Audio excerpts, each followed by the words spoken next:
তো 30 ডে চ্যালেঞ্জের আজকে হচ্ছে ডে 10। আর আজকে আমাদের একটা বড় ভুল হয়ে গেছে।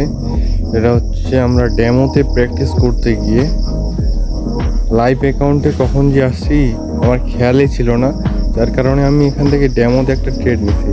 সেটা হচ্ছে এন্ট্রি কারণে লস গেছে।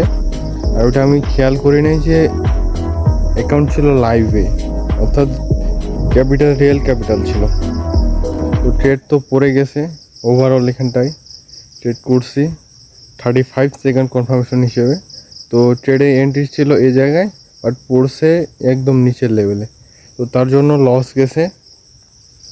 আর বড় কথা হচ্ছে যে ডেমোতে প্র্যাকটিস করতে গিয়ে লাইভে ট্রেড পড়ে গেছে। তো করার কিছু নাই, আমাদের এটা মেনে নিতে হবে। কারণ যেহেতু আমাদের ভুল হয়েছে এবং আমরা লস খাইছি, ওই হিসাবে তো মেনে নিতেই হবে। তো আজকে হচ্ছে 9 তারিখ, আমরা চ্যালেঞ্জ শুরু করছিলাম হচ্ছে 31 তারিখে, অর্থাৎ 31 তারিখে, হ্যাঁ। আর হচ্ছে আমাদের লিডার বোর্ড যদি চেক করি, লিডার বোর্ডে আমরা $1 মতো লস আছি।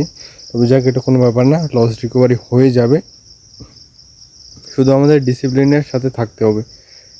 তো যাই হোক, আজকে হচ্ছে যেহেতু প্র্যাকটিস করতে গিয়ে লস গেছে ভুলবশত, তো করার কিছু নাই। তো আর হচ্ছে আমাদের টেলিগ্রাম চ্যানেলে জয়েন হয়ে যাবেন। এখানে আমি প্রত্যেক দিনের সেশনের আপডেট আগেই দিয়ে দিই যে আজকে আমাদের সেশনে প্রফিট হলো না লস। আর টেলিগ্রাম চ্যানেলের লিঙ্ক আমাদের হচ্ছে ডিসক্রিপশন বক্সে পাবেন, সেখান থেকে আমাদের টেলিগ্রামে জয়েন হয়ে যাবেন। তো সমস্যা নেই, নেক্সট ডেতে আমরা ট্রাই করবো আমাদের বেস্টটা দেওয়ার জন্য এবং প্রফিট করার জন্য। তো আজকে এইখানেই এই ভিডিও শেষ করলাম।